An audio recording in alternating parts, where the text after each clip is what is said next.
Dedicatórias. Por exemplo, o que quer dizer numa página de rosto a dedicatória escrita há anos?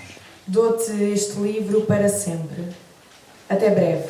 Que quer dizer falar do tempo? Que tempo demora? Onde estou quando digo estou? Quando digo onde estou? Onde estou? Onde estás? Qual dos nomes é o teu? O meu? Que quer dizer olhos nos olhos. Como olhar para eles? Qual de nós começa a perder as últimas palavras trocadas? Como chegar às primeiras? Vivem connosco noutro lugar? Ou alguém as dirá por nós? Onde se inscreve inesgotável o esquecimento? O que nos lembra no fim, ou principia na palavra Fim. É para ti, digo eu, este poema.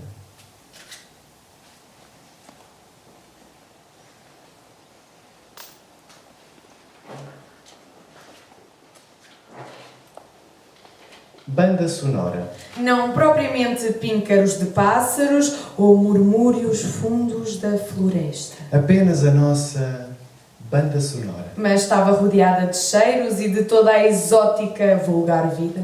O apuro das compotas da avó, macieza que temperava com as lágrimas. Café torrado em armazéns de traseiras, o fervor adocicado da fábrica de bolachas. Numa rua entre paredes, o transe da palha pelas escadas, com nome de ilha, de onde brotavam amarelas as bananas. O excesso também de outros frutos a apodrecer devagar naquele mercado de ferros elegantes, tão próximo do rio e dessas catacumbas. A voz da mãe nascia sobre as outras, amassadas de pregões, tão calada enquanto dava a ferro e o rádio nos propunha. Madrugar na cidade e no campo. Era bom saber de urgentes sementeiras logo pela manhã. Como se o odor dos panos aquecidos se confundisse com o voo dos moscardos e as pancadas das enxadas. No tempo da praia, podíamos ir longe e paralelos ao mar. Que o folhetim barato passava rofenho de barraca para barraca. E punha em silêncio o clássico bater das ondas. Noite fora, desabavam as chuvas. Percutiam nas janelas pela casa inteira. E bem o sabíamos, sobressaltavam silvos que mais ninguém conseguia ouvir.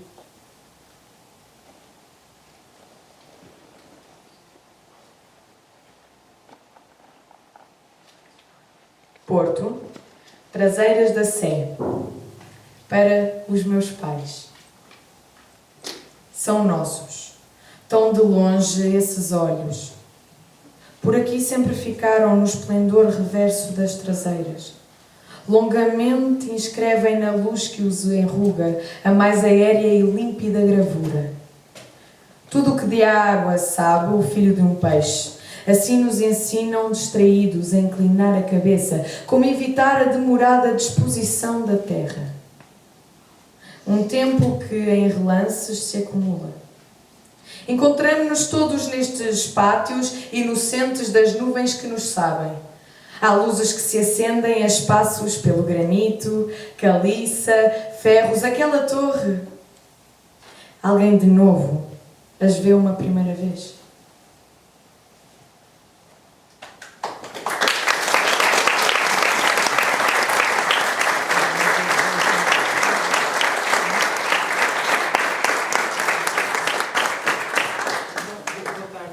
Boa tarde a todos. Eu antes de mais queria tirar aqui um líquido. Antes de mais queria tirar aqui um líquido. Eu sou Paulo Lopes, não sou o Diogo Vaz Pinto. Portanto, eu não sou o editor da língua morta. Eu sou o Paulo Lopes, sou amigo do José Manuel. Também tenho um blog, também edito online. Portanto, como a mim, tanto fazer aqui uma pequena conversa no sentido de conhecermos melhor o José Manuel como autor, portanto, e até a sua obra. Nós já nos conhecemos há algum tempo, mas mesmo assim há sempre alguma coisa que nos escapou, que nós não pudéssemos falar. Portanto, hoje é um belo dia para pôr tudo em pratos limpos. A partir da Loiça, que me diz um poema que eles vão ler daqui a bocadinho. A pergunta inicial é esta. Portanto, há uma ideia, tanto feita, as pessoas conhecem-te, há uma ideia que é as pessoas, que dás aulas, que tens obra, mas há alguma coisa que nós devemos saber para conhecer melhor, ou para conhecer melhor a tua obra? Algo mais que nós devemos saber, que tu achas que devíamos todos saber, tanto para ajudar a perceber a obra? Queria antes de mais agradecer a introdução da Manuela, depois mais lá para diante também queria agradecer a outras pessoas. Antes de responder à pergunta do Paulo, de facto o Diogo Vaz Pinto é o editor da Língua Morta. Tinha a intenção de cá estar, mas não pôde. E é um editor realmente muito rigoroso, muito sóbrio. Publica livro a livro, cada livro paga o livro seguinte, é um pouco esta escala de negócio, que no fundo não é um negócio, não é? Mas, de facto, publicar na Língua Morta para mim é excelente, porque sim, tem todas essas qualidades que a Manuela destacou. Respondendo a essa pergunta, que não é difícil, é dificílima, não sei bem o que dizer. Ser professor terá a sua importância. Às vezes, se calhar, alguma deformação profissional até tem que fazer o esforço de a superar, não ser muito professoral enquanto poeta, digamos assim.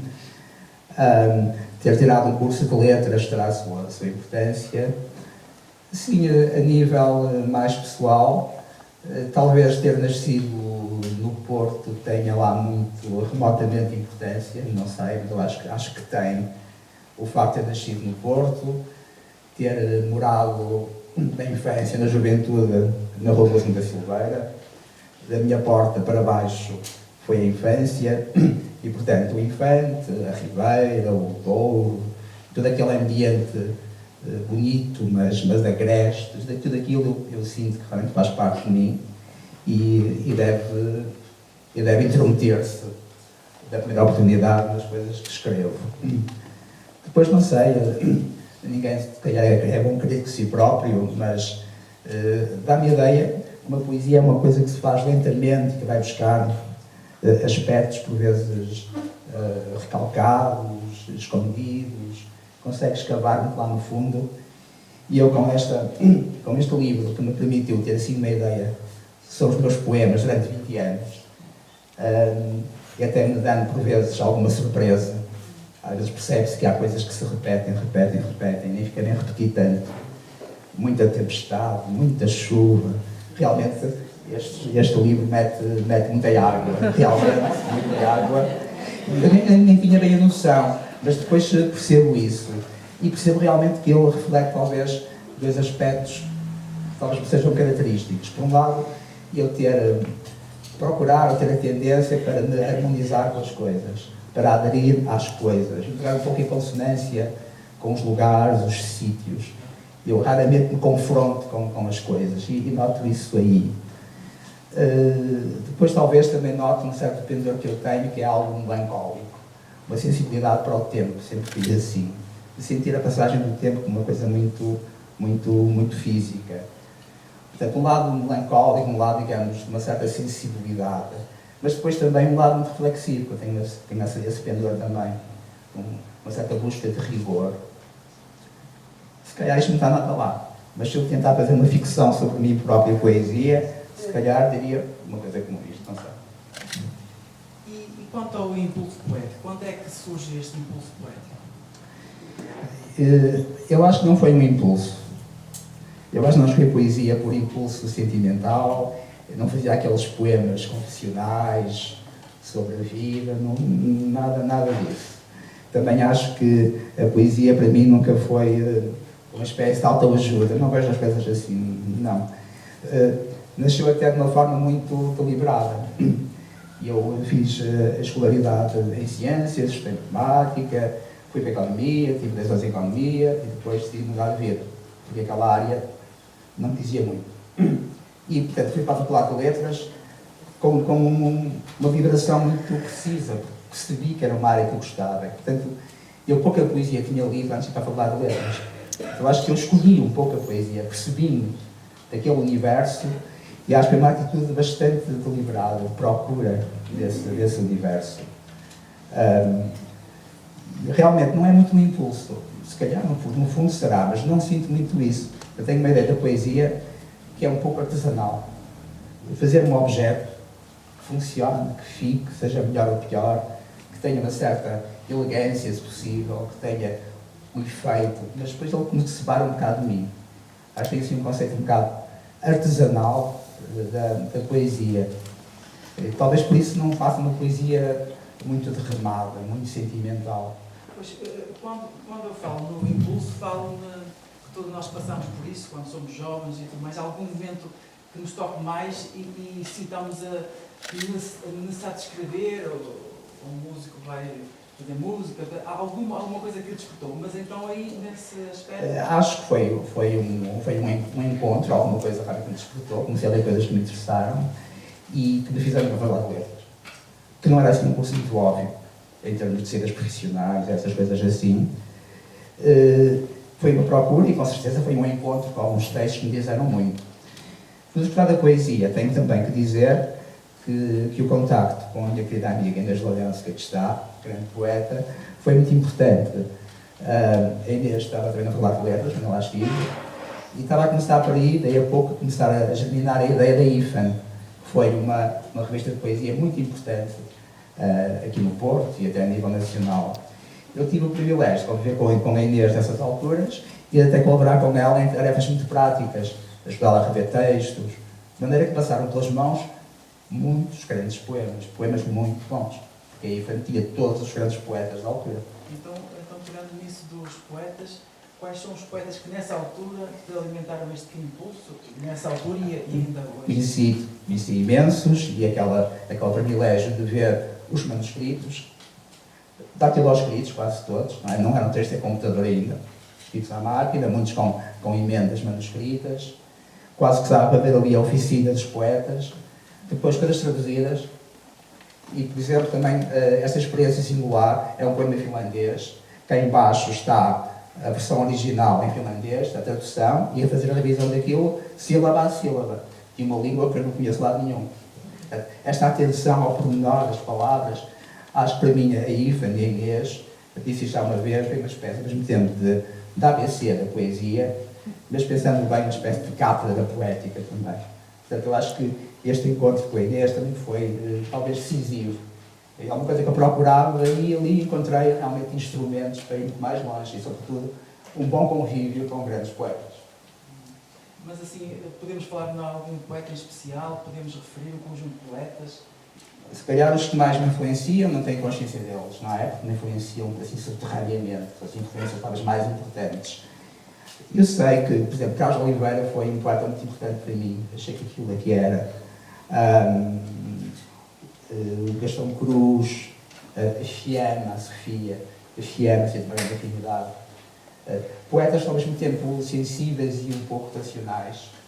Também a poesia do Carlos Passas Falcão, que aliás me dá o prazer de estar aqui hoje, é uma poesia extraordinária.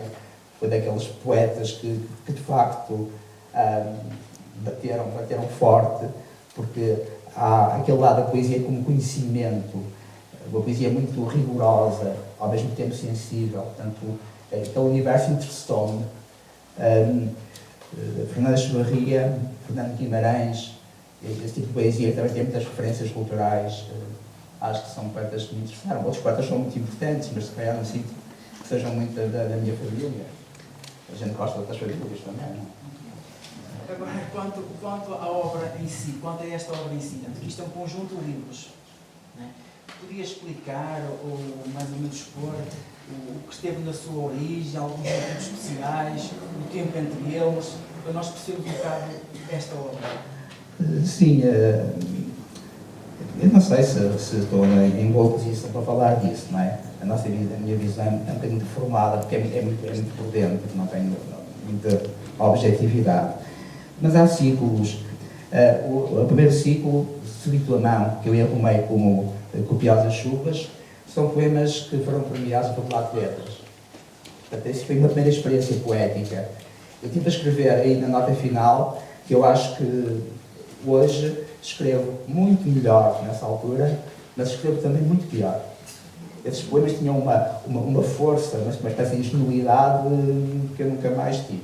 assim, um impulso, a vontade de fazer e de dizer. Claro, se calhar não tem assim uma grande atividade. Portanto, é um livro, como eu digo, é uma espécie de pré-história, e é dos anos 80. Estes meninos estavam muito longe de nascer. As Coisas sobre as Permanências foi um livro de 2001, da Quasi, que foi uma editora na altura bastante importante, também para corrigir um bocadinho aqui o meio da poesia.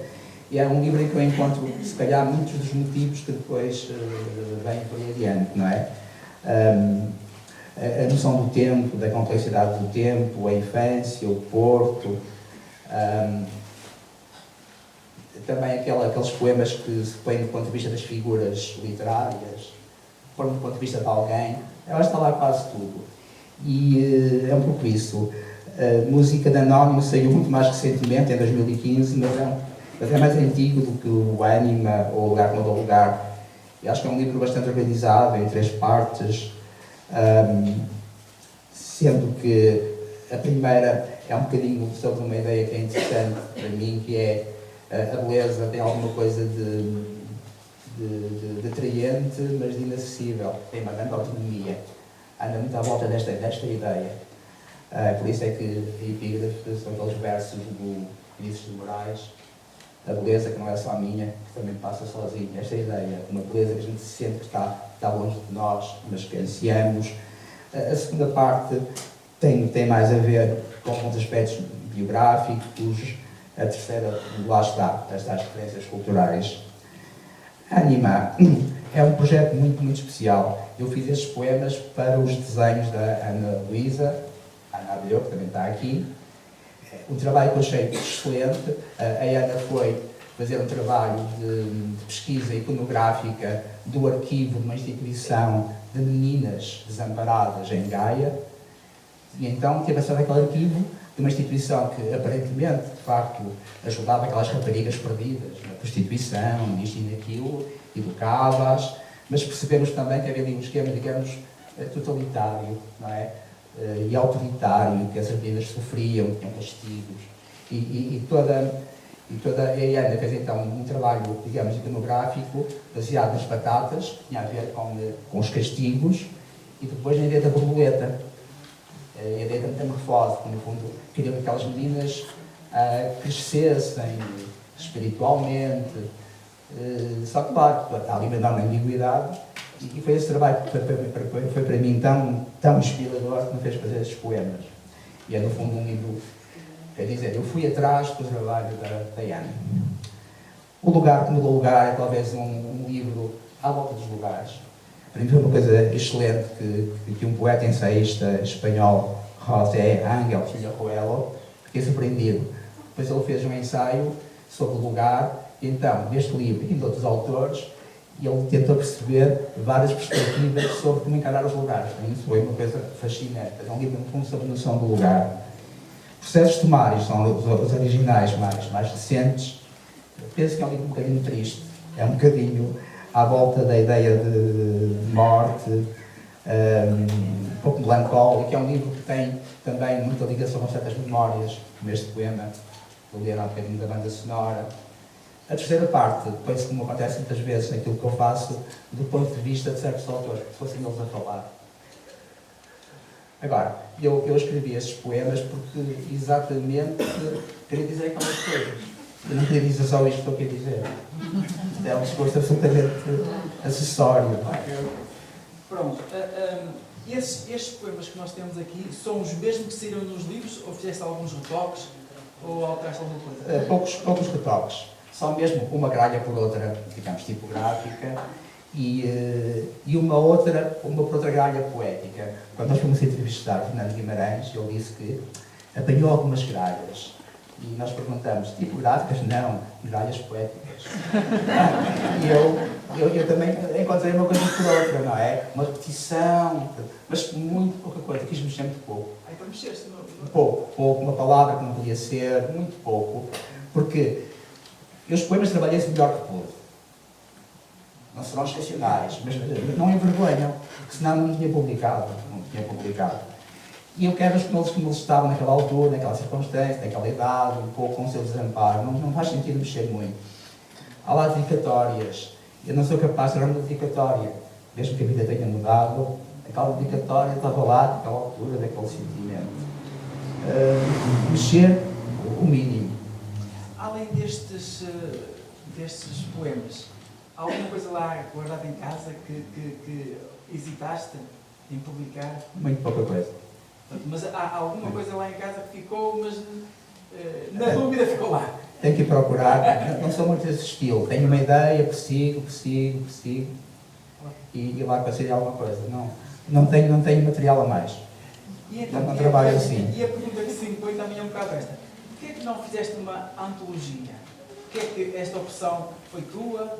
Foi do Diogo? Foi minha, no fundo foi minha. Quer dizer, reunir toda a obra num só volume? Sim, que eu acho que fiz o máximo que podia. Isto são poucos poemas, para quem está lendo, são poucos poemas. Bons, maus, assim, não é assim grande coisa. E não senti essa tentação. É um bocado como nos pedissem aquela velha história. Qual é aquele filho que gostas mais? Isto não se pergunta, nem se responde, não é? Passemos agora a ouvir mais 3 poemas pela Francisca e pelo João. Setas, tempestades, realejos.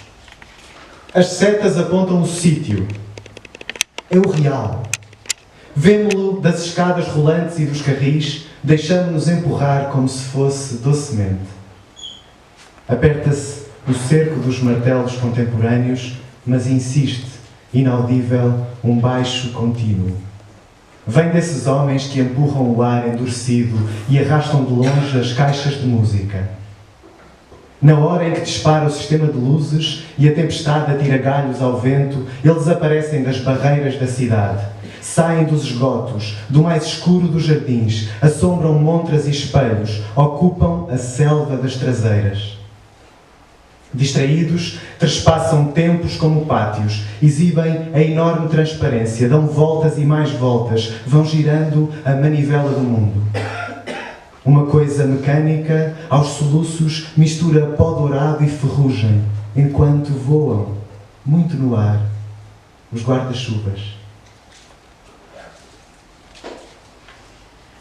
O repouso das tartarugas, para o Diogo. Os meninos rejeitam a solução municipal e jazem tartarugas aconchegadas no jardim. A carapaça do mundo antiquíssimo exige apenas chuvas, lágrimas e orvalho. Ou nomes na madeira viva e escavada, incisões profundas nos anéis dos anos. Regressarão por estes dias os trabalhos do lugar, gerações de cavadores, cânticos, princípio e fim. Chegam sempre atrasados o herói e a ansiada lebre, só após a lenta serventia de bichos ancestrais. Contanto, todo o tempo para morrer. Seguem agora as correntes dos dias submersos, mergulham em poços do silêncio, placidez vivida, gestos discretos, secreta natação.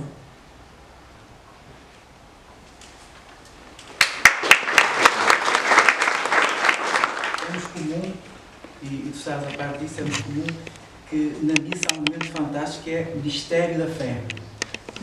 E aqui seria o mistério da poesia. O mistério da poesia. Então, eu queria que nos ajudasse a nós a perceber um bocado da poesia em geral e a ver se tu também deferias a tua poesia nesse geral, não é? Em concreto a tua, o geral e a tua. A ver se conseguias para nos dar um bocadinho de ajuda. A ver se conseguia. Ok. Mistério da poesia. Sim. A ideia de mistério é interessante, mas o que é interessante da poesia, se ela for um mistério, não sei se é ser de facto um mistério revelado. Aquilo que importa mesmo na poesia é uma certa presença física. O que a gente sente na poesia é o que sente quando ouviu aqui a Francisca Gil a ler. Está alguma coisa a acontecer neste preciso momento. Portanto, aquele lado misterioso, escondido, é de facto este lado, podíamos dizer, quase que performativo da poesia. Portanto, ela tem que, num certo momento, revelar-se, não é? E nessa altura, se ela for boa, cria ali um acontecimento e o público envolve-se com ela e projeta-se nela.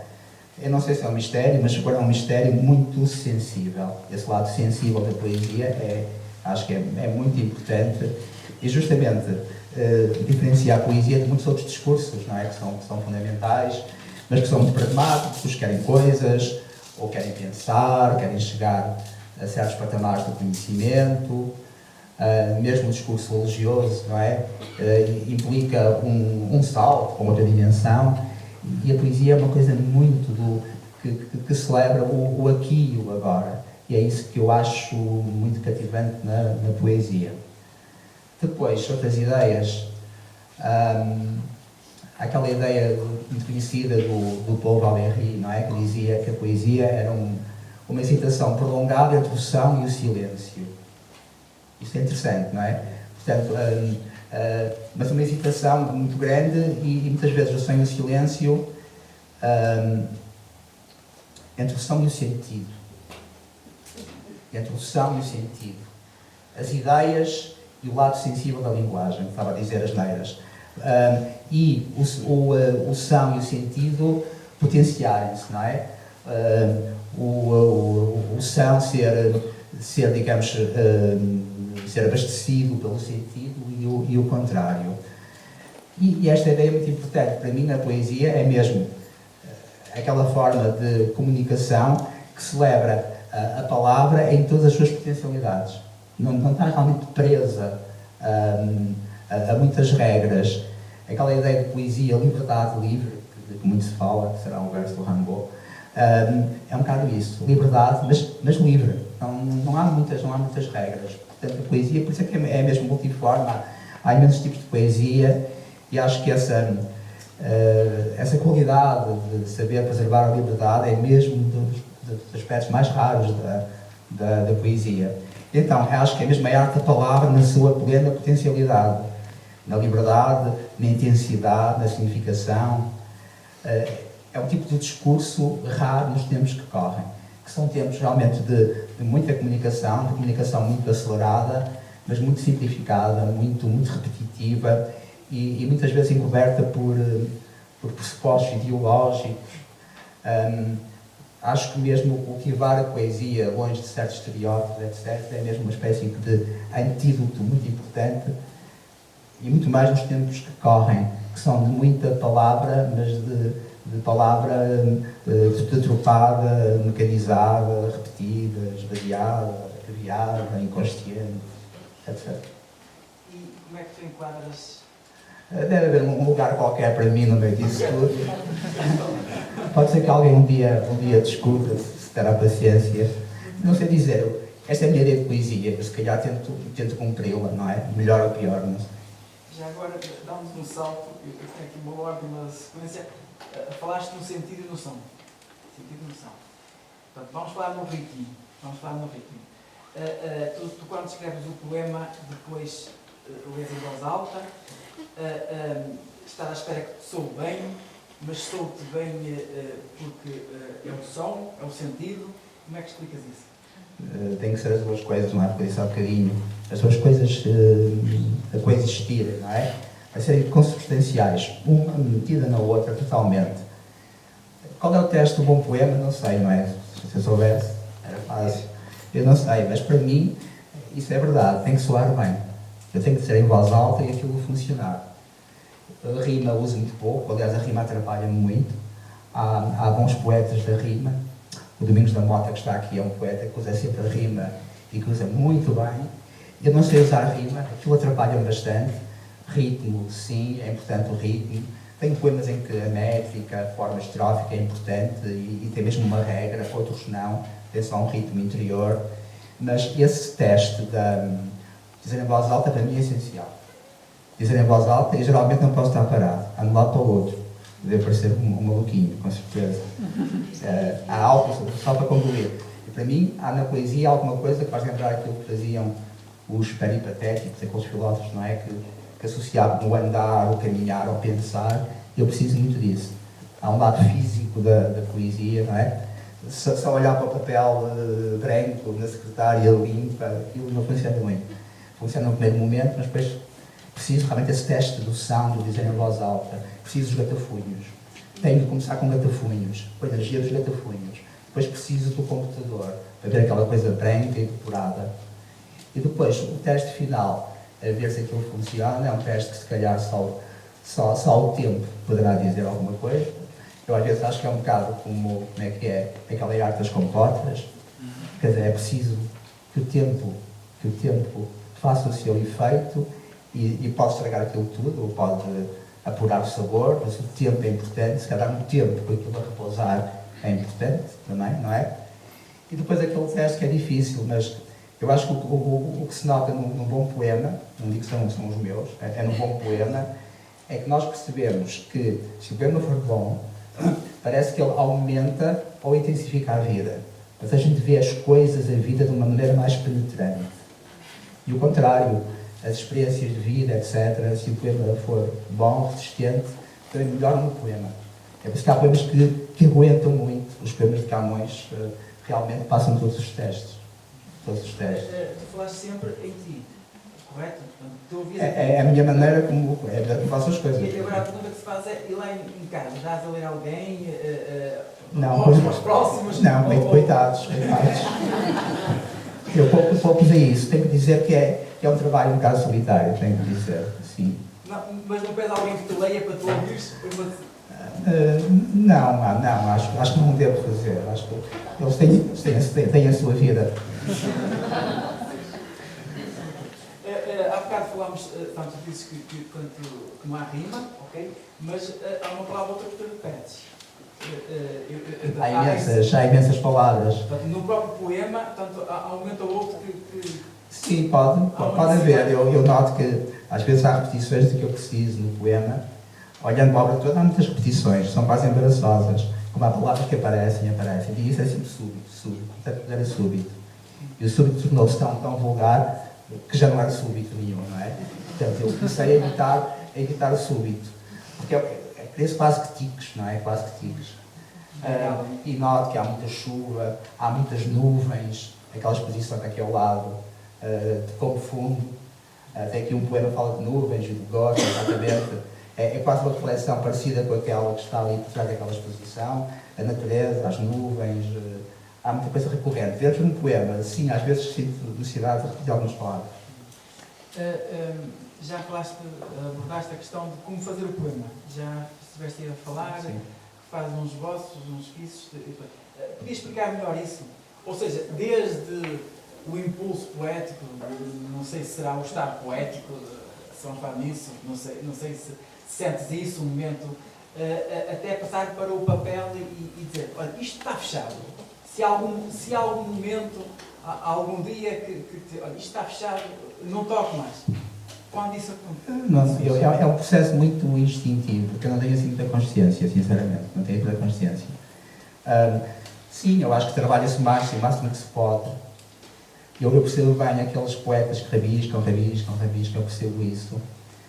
Outro dia na exposição, viu-se, ligado a António Pina, não é? Viu-se aqueles manuscritos dele, e mesmo aqueles poemas, mas poemas feitos em bulas médicas, não é? Eu percebo isso, é preciso rabiscar muito, e eu ando sempre, nessas alturas, sempre com um papelinho no bolso, porque eu sei que é o que eu estou a pensar, fazer para ter que tirar o papel, olhar para ele, voltar a pôr. É assim um trabalho minucioso. É mais persistência e trabalho do que, sei lá, uma epifania, não é bem. Não há uma revelação. As músicas nunca me disseram nada. Deve ser enfim, alguma incompatibilidade. Não me escolheram. Não sei, e há um processo que é muito inconsciente, é muito intuitivo. E acho que deve ficar assim, acho que não vale a pena. E quando sentes que já não podes mexer mais nele? Às vezes tenho que sentir isso, pronto, estou satisfeito minimamente, e também é preciso depois parar. Tem que se parar, não é? E nestas coisas da poesia, da arte, há aquele momento que nós temos que jogar para a frente.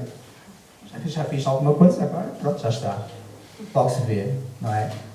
Acho que é preciso assim um bocadinho esta vontade de exposição, que também está nos músicos, nos atores, não é?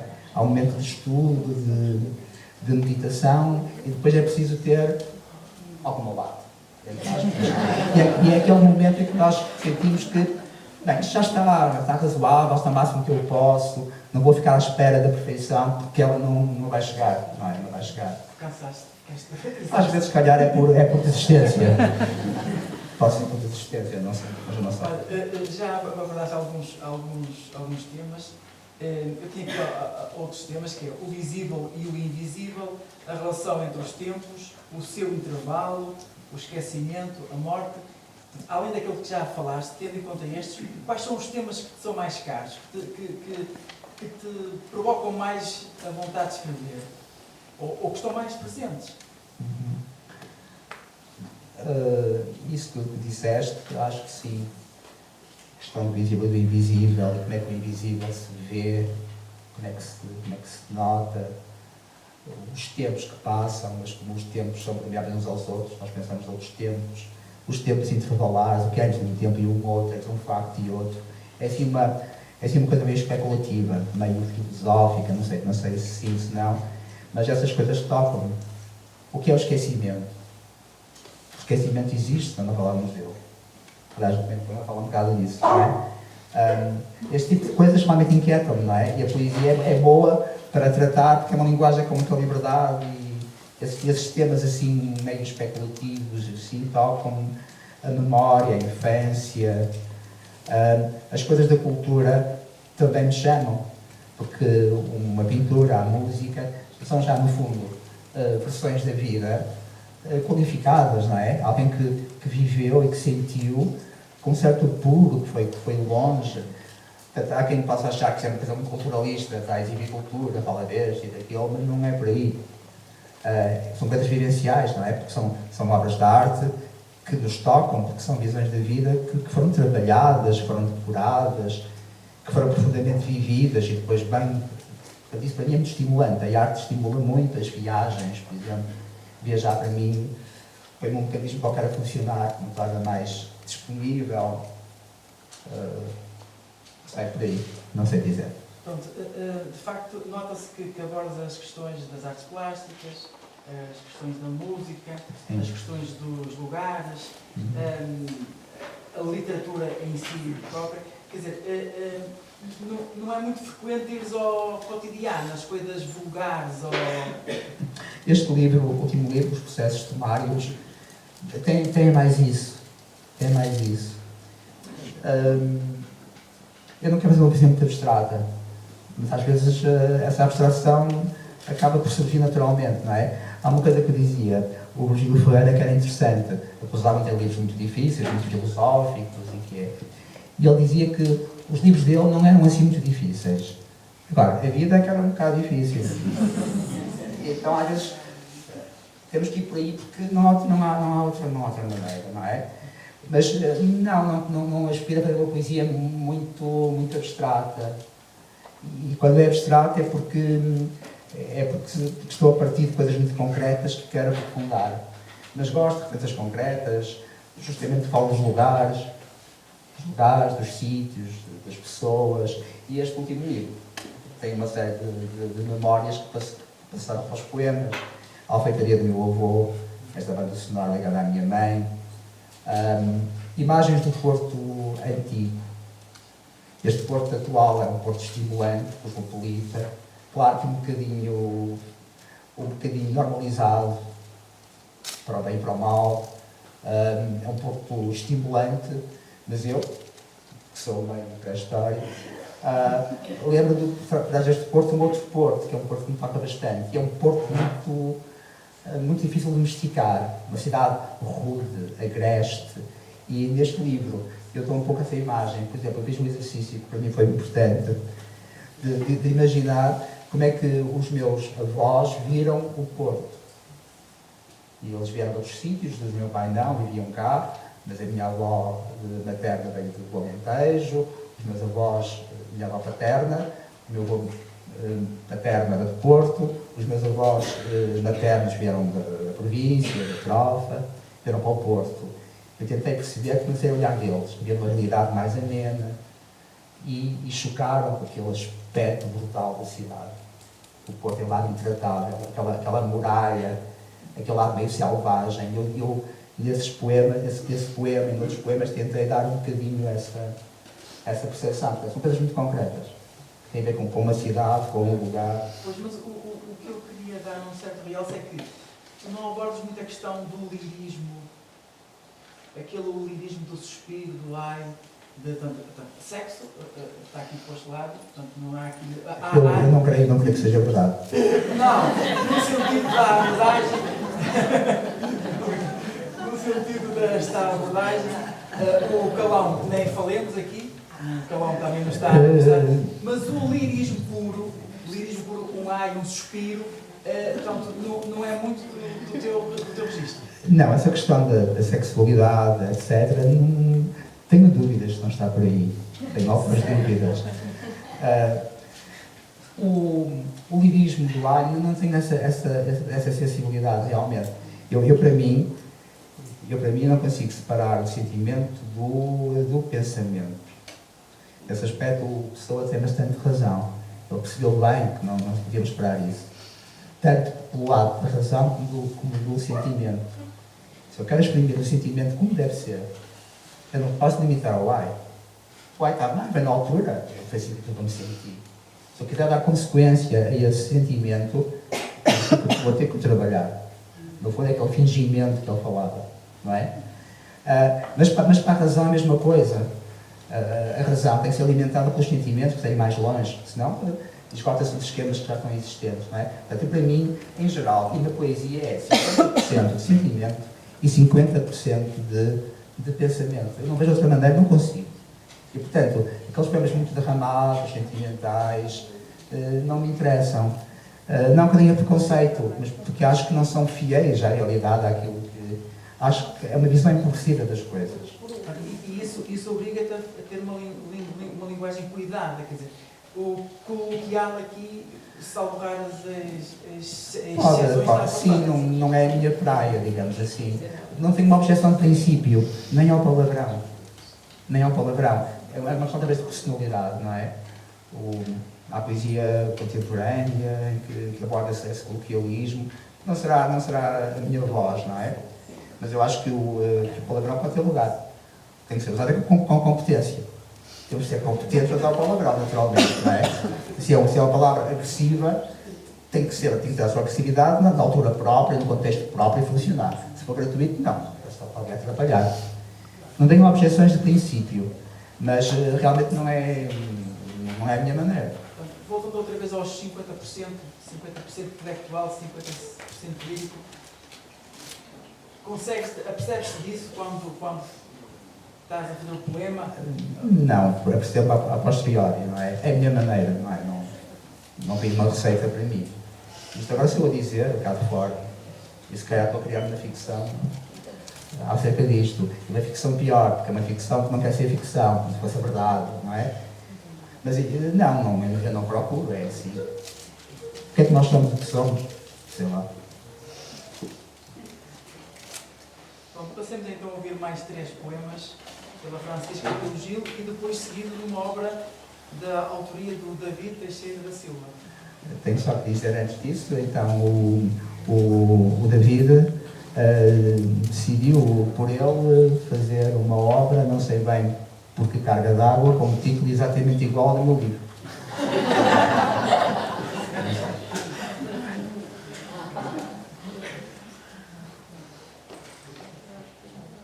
Versos. Frias as mãos desdobradas, gesto a gesto, os ecos repetidos, os lábios calando o silêncio da vida, vinda à morte, ainda. Percorro as nervuras da tua ausência, os longos dedos, dos versos dos teus dedos, nem sequer a tão luminosa sombra contra o nítido olhar. Esta só minuciosa solidão no vão breve de espelhos rebatida. O trânsito que vai de face a face, como se o pleno sopro aí chamasse o ar mais difícil deste lugar. As suas longínquas correspondências. Nós Ossos. Nós, ossos, que aqui estamos, pelos vossos esperamos. Capela dos Ossos, Évora. E começa o poema.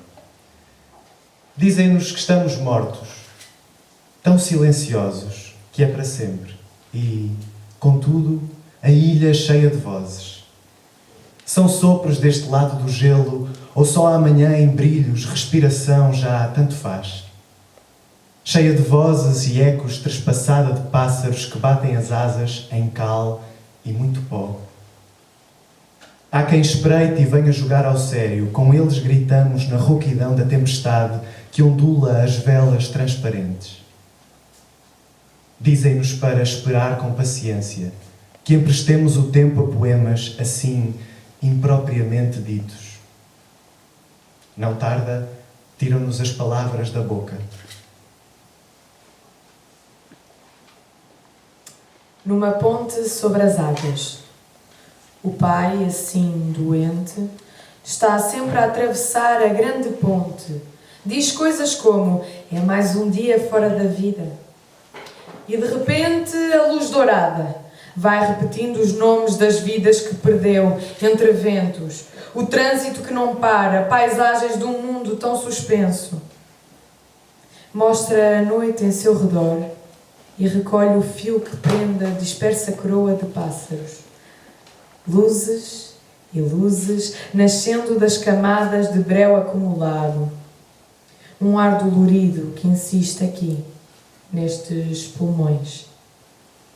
As luzes que chegam de um mesmo fundo subitamente mais iluminado, que velhas frases rodopiem sobre as águas cruzadas e correndo de novo entretecidas, precipitadas quase para sempre.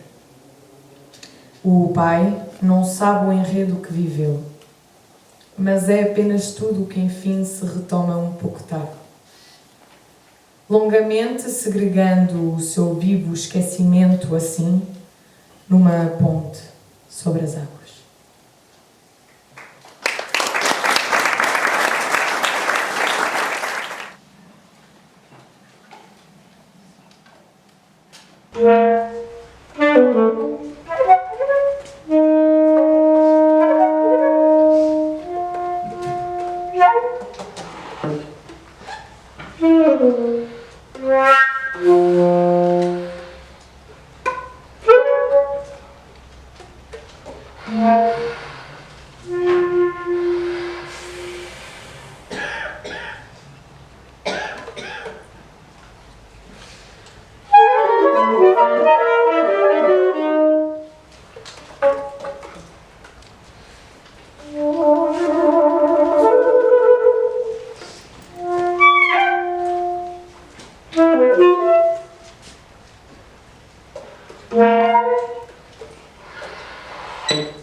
e a pergunta é muito direta.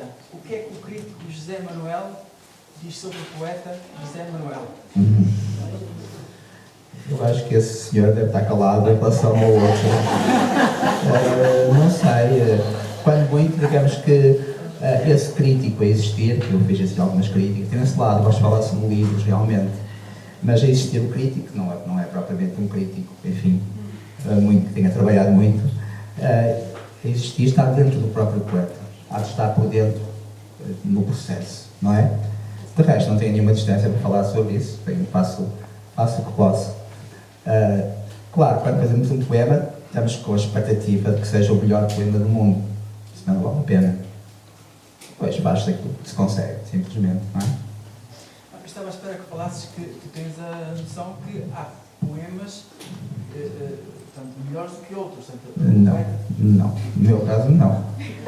Devem ser todos iguais. Se calhar todos igualmente péssimos. Não. Se eu sentir isso, não vem cá para fora. Não deixo. Como se viste melhor do que outros?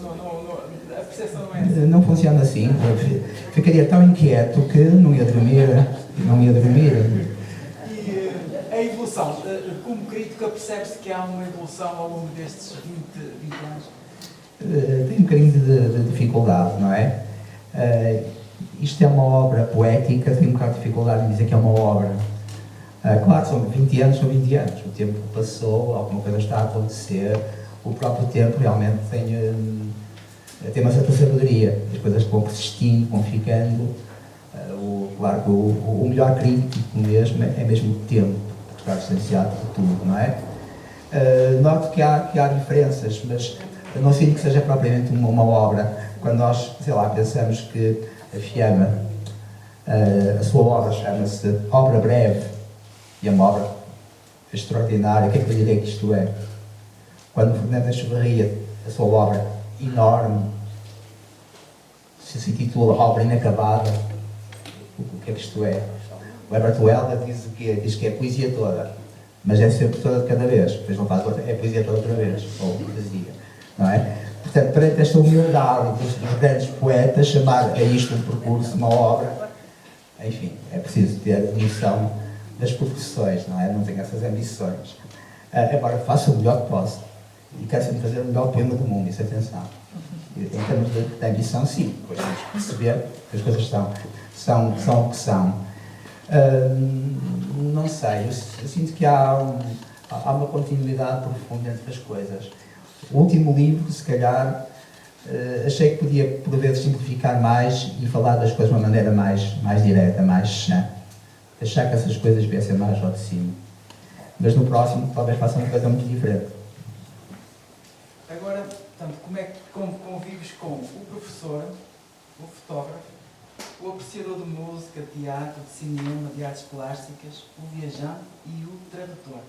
Como é que convives com estes personagens todos, dentro de ti? O que vale é que eles são todos muito pequenininhos, não há grande problema. O professor e o poeta é uma relação um bocadinho complicada. Por um lado, ser professor é estimulante. Há uma certa responsabilidade do ar, do horário. Há muitos poetas professores, não é? Embora a professor nem sempre seja muito poética, digamos, não é? Sobretudo nos tempos que correm, é de tal maneira absorvente. Daí a questão do horário é uma questão de disponibilidade mental, é tão absorvente, tão complicada, tão difícil, tão sempre contra a corrente, que é complicado. Mas vai-se trabalhando e vai-se... Agora, é evidente, a minha poesia não deve ser professoral, não deve ser didática. Eu não quero ensinar nada na poesia. A poesia não dá respostas nenhumas, só sabe fazer perguntas, só perguntas difíceis.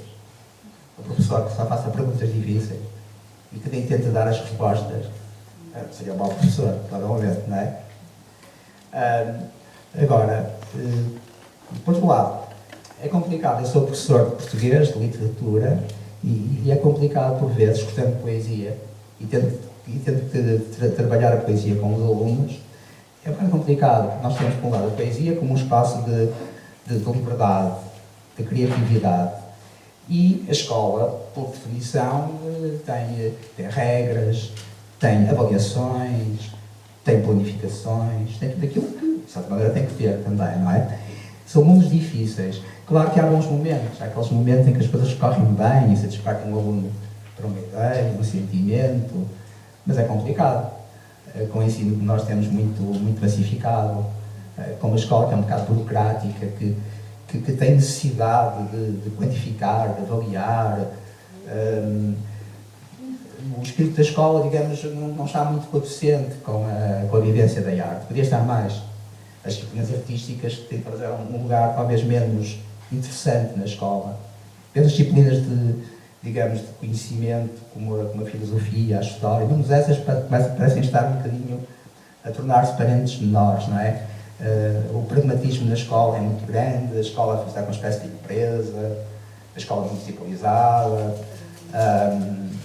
este pragmatismo, a escola como empreendedorismo, acho que a escola se deixou penetrar um bocadinho por um certo ar dos tempos, que por um lado pode ser positivo, mas que acho que cortou um certo espaço de liberdade que ela também devia ter.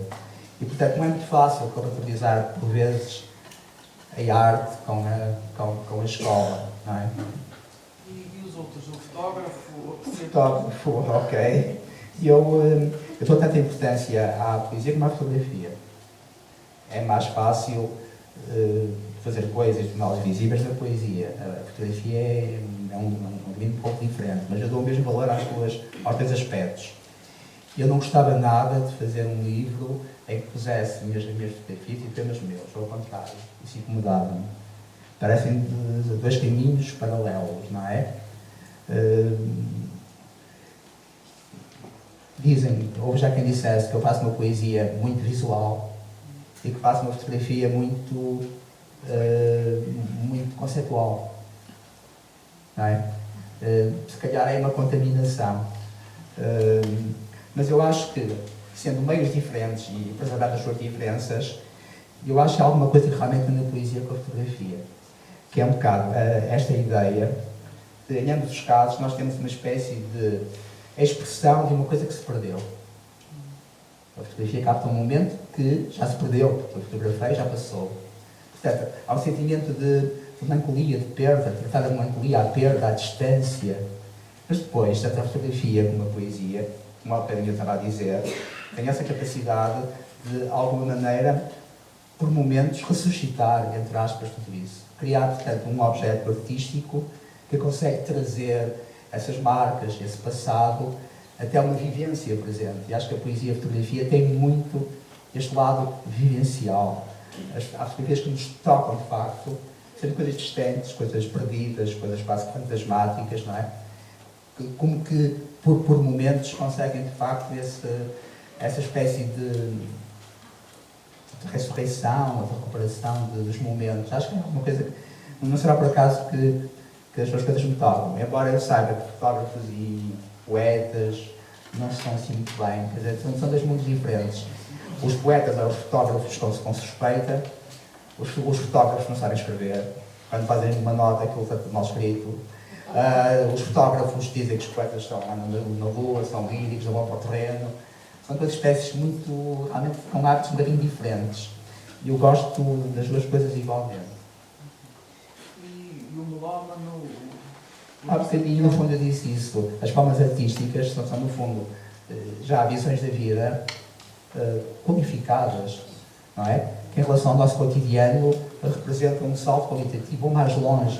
E, portanto, gostarmos das coisas da arte e tentarmos traduzi-las, poeticamente, é muito aliciante. Mas dentro disto, eu devo dizer, porque ouvimos música há bocadinho, que para mim a música, se pensarmos numa arte, a música é que é. A música que é a arte propriamente dita.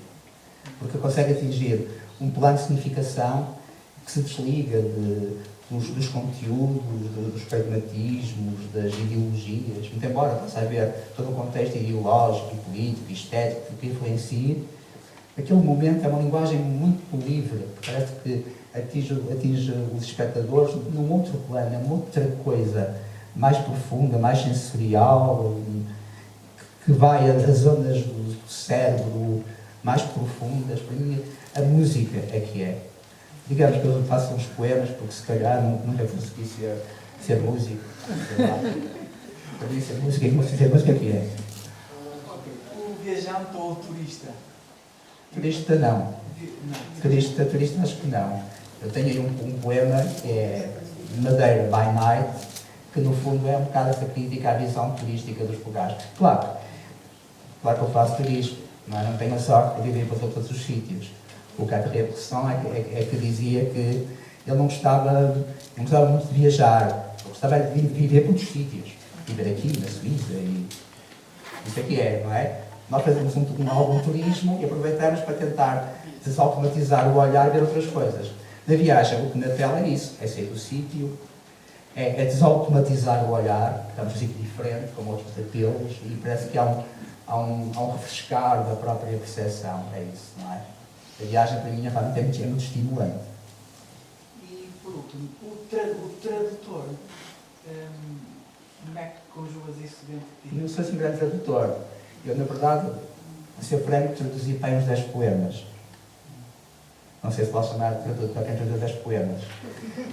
Traduzi uns poemas de uma poeta que gosto muito, que se chama Chinese Morrissey. Ela é irlandesa, Irlanda do Norte, de Belfast, que é uma poesia que eu gosto bastante, e é em inglês, naturalmente. Para mim, o inglês é uma língua com a qual eu não simpatizo muito. Não tenho, as notas mais baixas foram sempre em inglês, sempre. Era sempre aquilo que eu tirava 13, 14, não tenho intuição nenhuma. Lá em casa, uma das piadas é sempre tentarem corrigir na minha pronúncia do inglês. Portanto, mas, por um lado, a tradução eu acho que é um exercício muito interessante. Eu não sou tradutor, não tenho grande trabalho nisso, mas acho que é um exercício muito importante. Claro que é uma missão impossível. Traduzir poesia, em rigor, é impossível, porque a poesia vive justamente do jogo dos sons, do jogo dos sentidos, e é uma coisa que é mesmo idiomática, tem mesmo a ver com a língua, com aquele poema. Arranjamos, portanto, um equivalente, não é? Como alguém disse, são as belas infiéis, não é? Arranjar, portanto, algo de belo, embora saibamos que estamos a fugir, estamos a traiçoá-lo de alguma maneira. E, portanto, digamos que a tradução é um bocadinho a arte, como é que me dizer, entre aspas, do desenrasca. Nós precisamos que aqueles poemas. Vamos fazer uma coisa que é um bocado imperfeita, mas vamos tentar, porque é útil. Porque senão nós estamos sempre a fazer o quê? A descobrir a roda e o fogo. Estou a fazer aqui uma coisa que eu acho que é extraordinária. E já foi feito há 200 anos. Foi em chinês, foi em russo, foi em serbo-croata. Portanto, convém conhecer. Mas, na verdade, a tradução é uma arte de quem? É dos embaixadores, dos espiões. Quem traduz, geralmente, traduz porque tem que lidar com as situações. E acho que é um bocado o que acontece com a tradução poética, que é, na verdade, podemos dizer, uma bela missão impossível.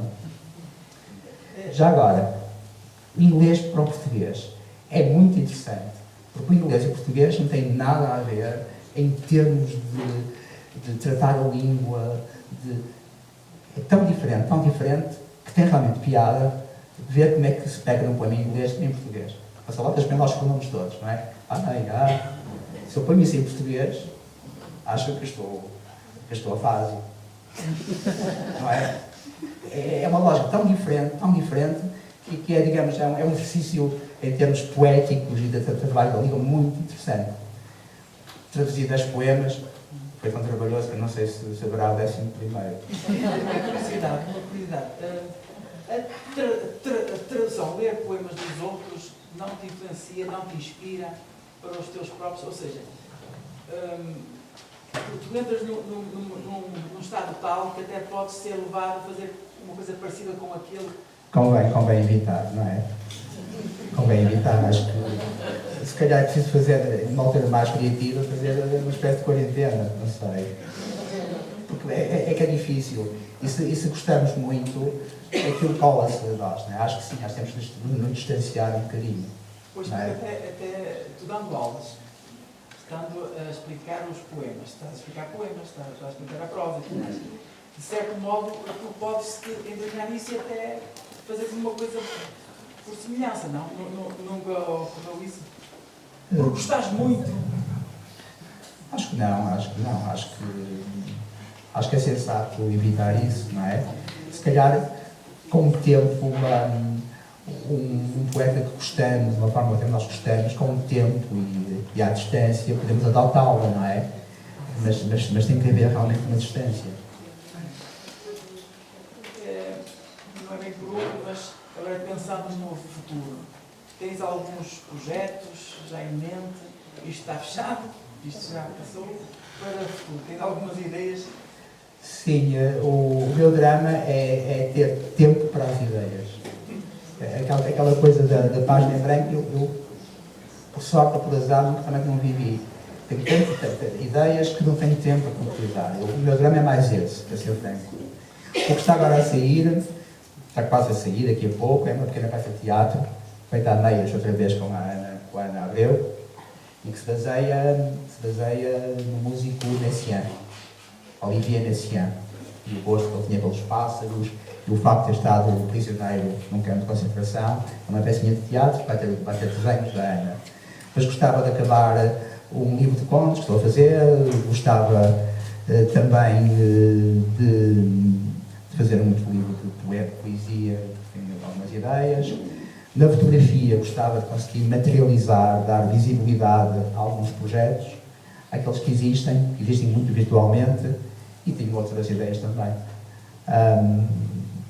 Sim, acho que é preciso ter assim um projeto na cabeça. Às vezes não vamos lá, mas acho que nos dá uma espécie de energia, não é? Projeta-nos para a frente.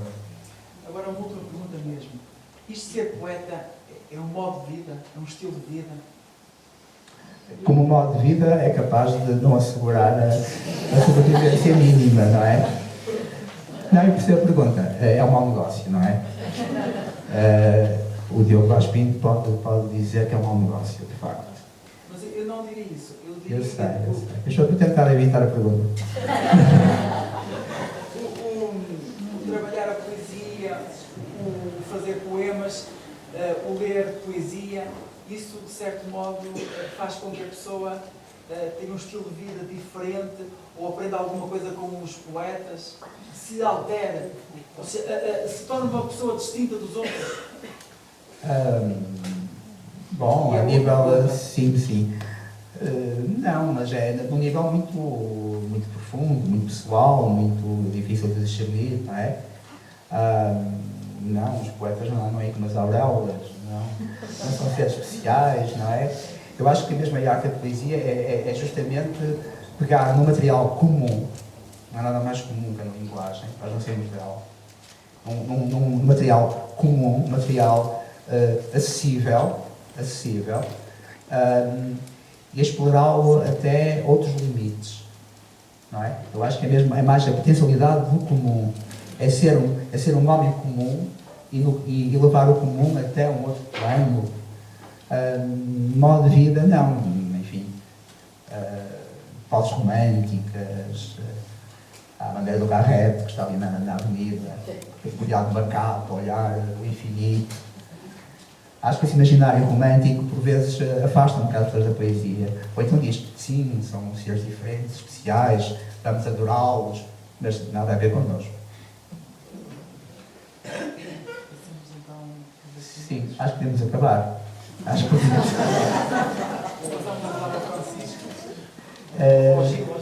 Sim, então o Gil vai ler então os últimos poemas e depois só digo duas outras palavras de agradecimento.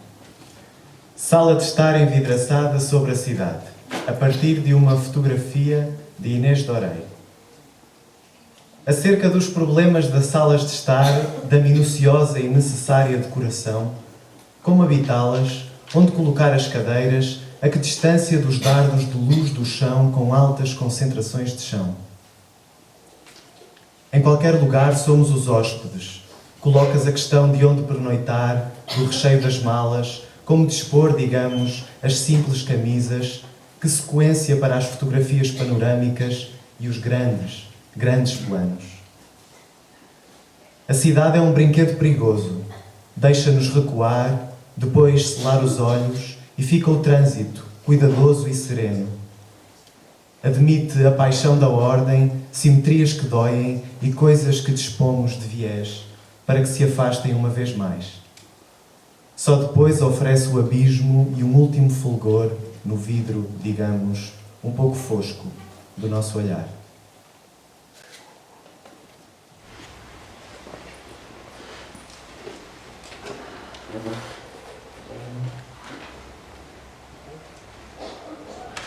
Pássaros, sombras, para Amélia Piedade. Abres, fechas os olhos e dizes: é o centro do brilho, o que de invisível reluz. Falas também da fronteira das águas, de aguaceiros que trespassam o mar ou de uma dança de guarda-chuvas perdidos e achados na cidade.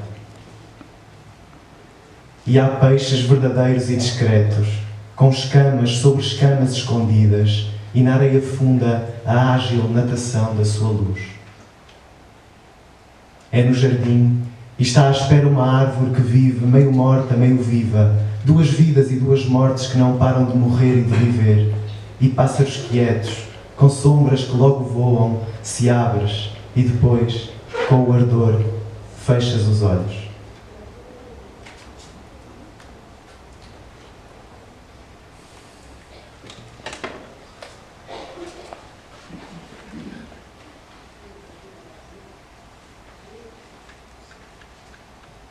E para terminar, breves instruções para abandonar uma sala.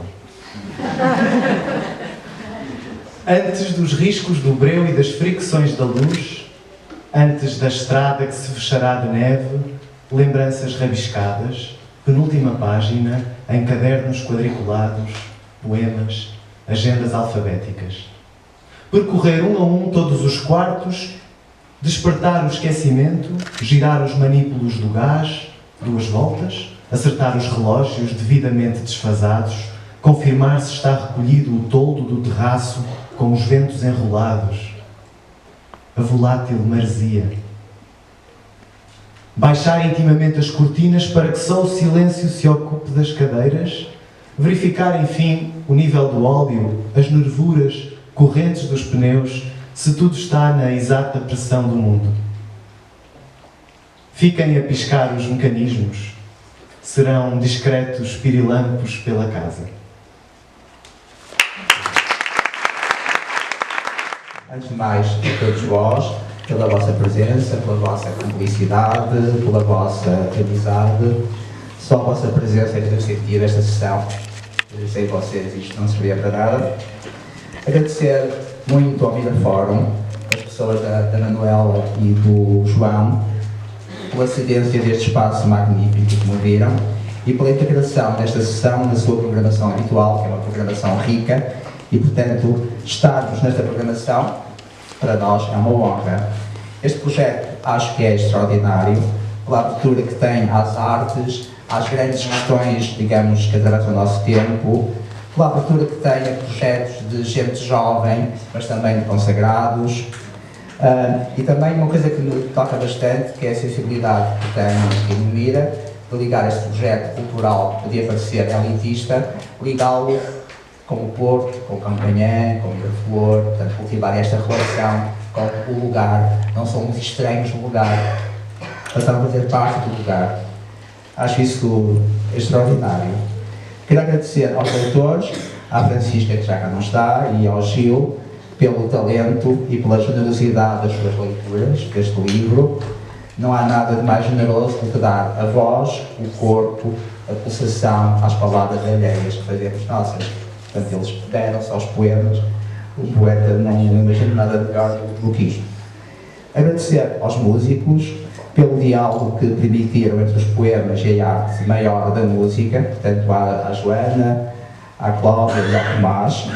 E tenho de confessar que o David lhes exigiu, para lá da sensibilidade e da competência, um certo virtuosismo.